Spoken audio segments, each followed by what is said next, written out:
Venerdì 17 giugno, San Ranieri di Pisa. È il 168esimo giorno dall'inizio dell'anno, ne mancano 197 al termine. Il sole sorge alle 5:21 e tramonta alle 21:02. La luna si leva a mezzanotte e tramonta alle 8:15.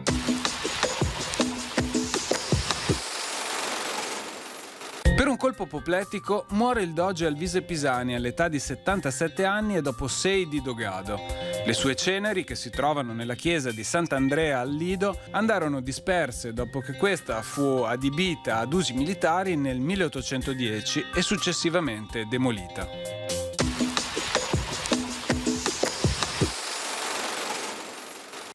Le previsioni per domani. Cielo in prevalenza sereno, salvo nubi basse tra notte e primo mattino sulle zone montane. Temperature minime in lieve flessione in pianura, massime prevalentemente in aumento.